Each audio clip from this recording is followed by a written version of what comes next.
ಶ್ರೀ ಸದ್ಗುರುನಾಥ ಲೀಲಾಮೃತ ಸ್ವಾತ್ಮಾರಾಮಂ ನಿಜಾನಂದಂ ಶೋಕಮೋಹ ವಿವರ್ಜಿತಂ ಸ್ಮರಾಮಿ ಮನಸಾ ನಿತ್ಯಂ ವೆಂಕಟಾಚಲ ದೇಶಿಕಂ. ಸತ್ಸಂಗ 12. ಕುಚೇಲನ ಮನೆಗೆ ಬಂದ ಶ್ರೀಕೃಷ್ಣ ಗುರುನಾಥರ ಶಿಷ್ಯರುಗಳನ್ನೆಲ್ಲ ಮಾತನಾಡಿಸುತ್ತಾ ಹೋದಂತೆ ಅವರ ಲೀಲಾ ವಿನೋದಗಳು ಅದೆಷ್ಟು ಅಪಾರ ಅನಂತ ಎನ್ನುವುದರ ಅರಿವಾಗತೊಡಗಿತು.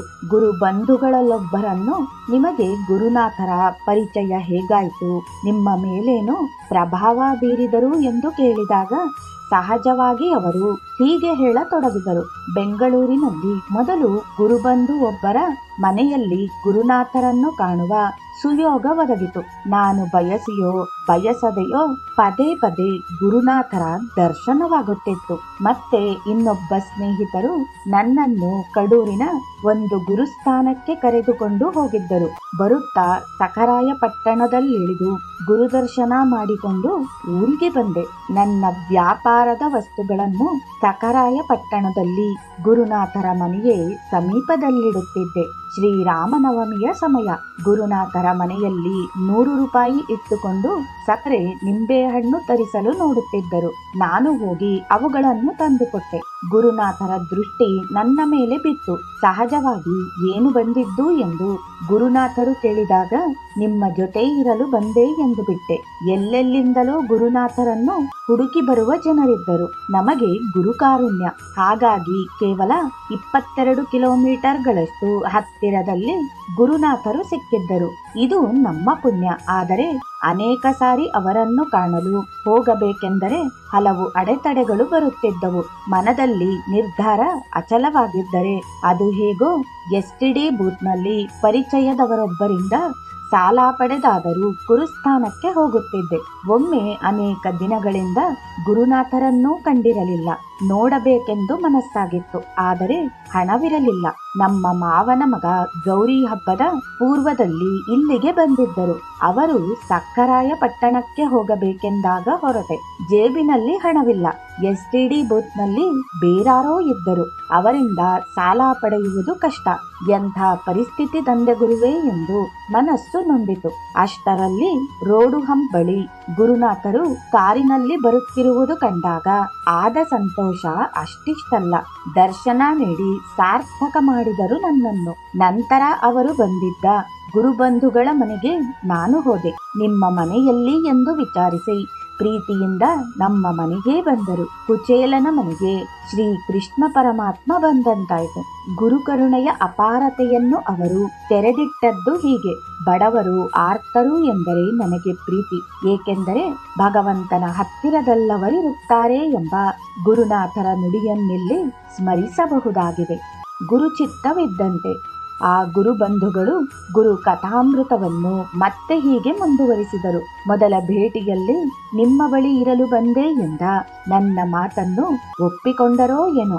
ಅನೇಕ ಸಾರಿ ಕರೆಸಿಕೊಂಡರು. ಅವರೇ ಬಂದು ದರ್ಶನವನ್ನು ಕೊಟ್ಟರು.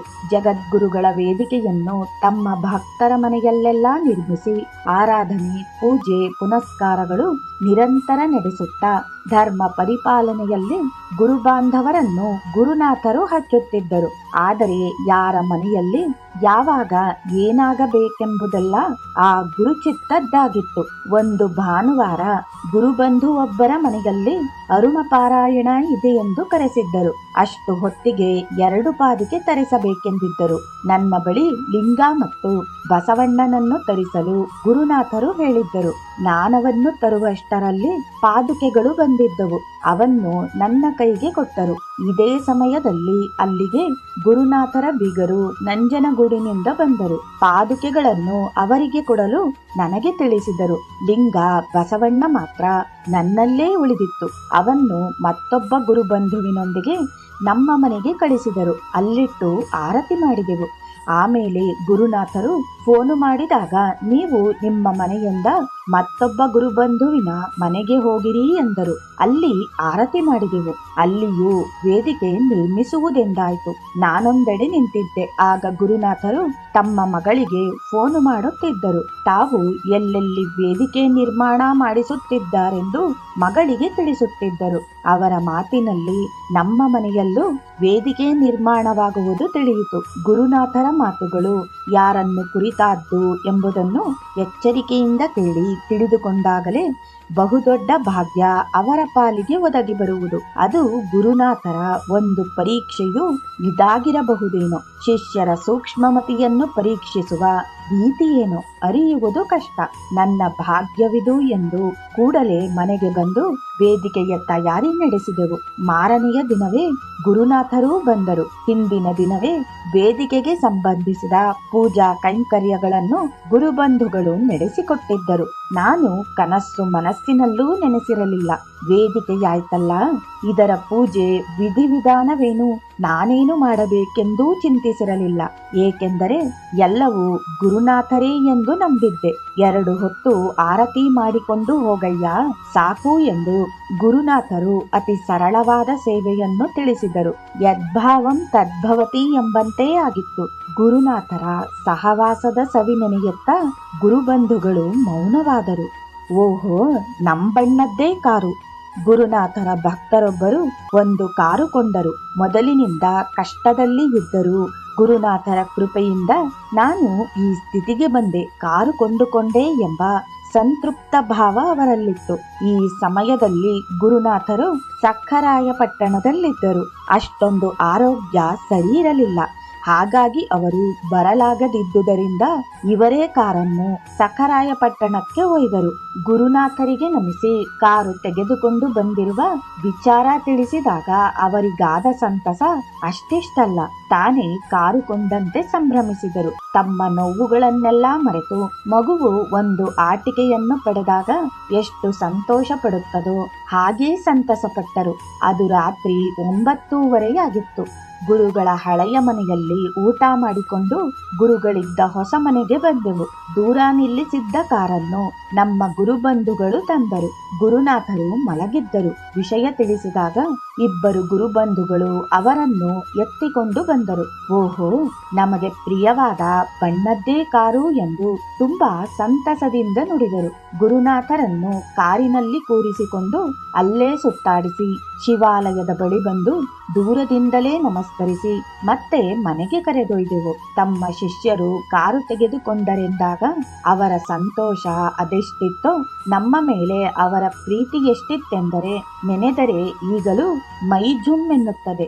ಗುರುನಾಥರು ದೇಹತ್ಯಾಗ ಮಾಡುವ 2-3 ತಿಂಗಳ ಹಿಂದೆ ನಡೆದ ಘಟನೆಯನ್ನು ಸ್ಮರಿಸುತ್ತಾ ಗುರುಬಂಧು ಒಬ್ಬರು ಶಿಷ್ಯರ ಮೇಲಿದ್ದ ಗುರುನಾಥರ ಮಮತೆಯನ್ನು ಹೀಗೆ ಬಣ್ಣಿಸಿದರು.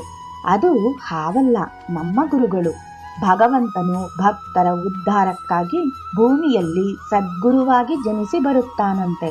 ಆದರೆ ತನ್ನನ್ನು ಜನ ಸುಲಭವಾಗಿ ಗುರುತಿಸದಂತೆ ಬಾಲಕನಾಗಿಯೋ ಮತಿಭ್ರಮಣೆಯವರಂತೆ ನಾಟಕ ಮಾಡಿಯೋ ಮೂಕನಾಗಿಯೋ ವಿಕಲಾಂಗನಾಗಿಯೋ ಬರುವುದಿದೆ ಜಗತ್ತಿನ ಜನರನ್ನು ಪರೀಕ್ಷಿಸಲು. ಗುರುಚರಿತ್ರೆಯಲ್ಲಿ ಇಂತಹದ್ದೊಂದು ಘಟನೆ ಬರುತ್ತದೆ.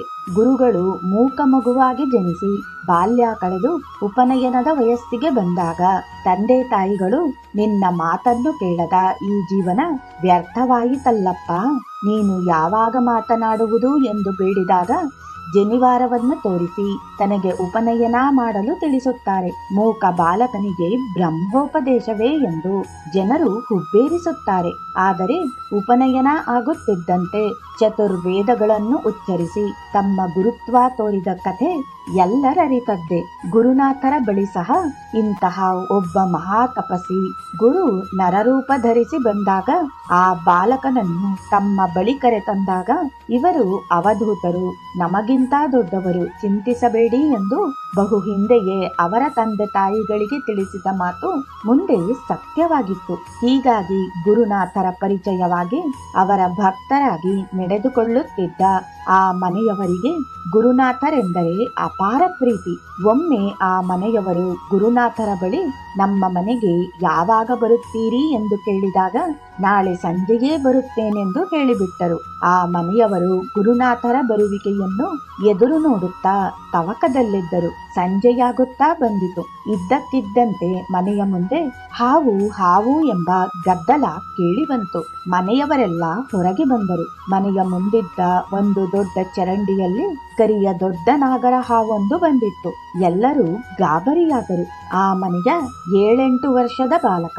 ಅದು ಹಾವಲ್ಲ, ನಮ್ಮ ಗುರುಗಳು ನನ್ನನ್ನು ಅಲ್ಲಿ ಇಳಿಸಿ ಎಂದು ಹೇಳಿ ಆ ಹಾವನ್ನು ಪೂಜಿಸಿ ನಮಸ್ಕರಿಸಿದನಂತೆ. ಗುರುವನ್ನು ಗುರು ಮಾತ್ರ ತಿಳಿದು ಗುರುತಿಸಬಲ್ಲ. ಸಾಮಾನ್ಯ ನರರಿಗದು ಅಸಾಧ್ಯ.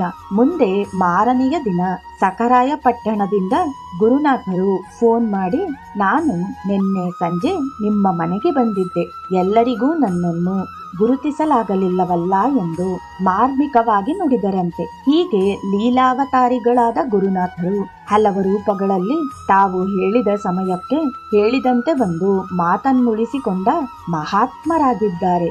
ಆದರೆ ಅದನ್ನು ಅರಿತವರು ಮಾತ್ರ ವಿರಳ. ಆ ಅರಿವನ್ನು ಅವರೇ ದಯಪಾಲಿಸಬೇಕಲ್ಲ. ಅವಸರವಿರುವವರು ಮುಂದೆ ಹೋಗಲಿ. ಗುರುನಾಥರು ಒಮ್ಮೆ ಒಬ್ಬ ಗುರುಬಂಧುವಿನೊಂದಿಗೆ ಅವರು ಕೊಡಿಸಿದ್ದ ಬೇಕರಿಯ ತಿಂಡಿಯನ್ನು ತಿನ್ನುತ್ತಾ ನಿಂತಿದ್ದಾಗ ಮತ್ತೊಬ್ಬ ಪರಿಚಿತರು ಅಲ್ಲಿಗೆ ಬಂದರಂತೆ. ಗುರುನಾಥರನ್ನು ಕಂಡು, ಬರುತ್ತೀರಾ? ನನಗೆ ಸ್ವಲ್ಪ ಅರ್ಜೆಂಟ್ ಇದೆ, ನೀವು ಬಂದರೆ ಕರೆದುಕೊಂಡು ಹೋಗುತ್ತೇನೆ ಎಂದು ಅಂದಾಗ ಗುರುನಾಥರು, ನಾನು ಬರುವುದು ಸ್ವಲ್ಪ ತಡವಾಗುತ್ತದೆ, ನಿಮಗೆ ಅಷ್ಟೊಂದು ಅರ್ಜೆಂಟ್ ಇದ್ದರೆ ಹೋಗಬಹುದೆಂದರಂತೆ. ಗುರುನಾಥರು ಸನಿಹದಲ್ಲಿದ್ದರೆ ಅದೇನಾಗುತ್ತಿತ್ತೋ ಬಲ್ಲವರಾರು. ಸಾಧು ಸತ್ಪುರುಷರ ಸಂಘದಲ್ಲಿದ್ದರೆ ಯಮನು ಏನೂ ಮಾಡಲಾರ. ಆದರೆ ಮುಂದೆ 5-6 ಕಿಲೋಮೀಟರ್ನಷ್ಟು ಕಾರಿನಲ್ಲಿ ಹೋಗಿದ್ದ ಆ ವ್ಯಕ್ತಿ ಆಕ್ಸಿಡೆಂಟ್ಗೆ ಒಳಗಾಗಿ ಮೃತರಾದ ಸುದ್ದಿ ತಲುಪಿತಂತೆ. ಗುರುಬಂಧುಗಳು ಅಲ್ಲ, ಗುರುನಾಥರೇ ಅವರನ್ನು ಎಂದು ಏನೋ ಕೇಳ ಹೊರಟಾಗಿ ಹೋಗುವ ಅವಸರವಿರುವವರನ್ನು ಯಾರು ತಡೆಯಲು ಸಾಧ್ಯವೆಂದು ಮಾರ್ಮಿಕವಾಗಿ ನುಡಿದರಂತೆ. ಓಂ ನಮೋ ಭಗವತೆ ಸದ್ಗುರು ಶ್ರೀ ವೆಂಕಟಾಚಲ ಅವಧೂತ ಗುರುನಾಥಾಯ ನಮಃ.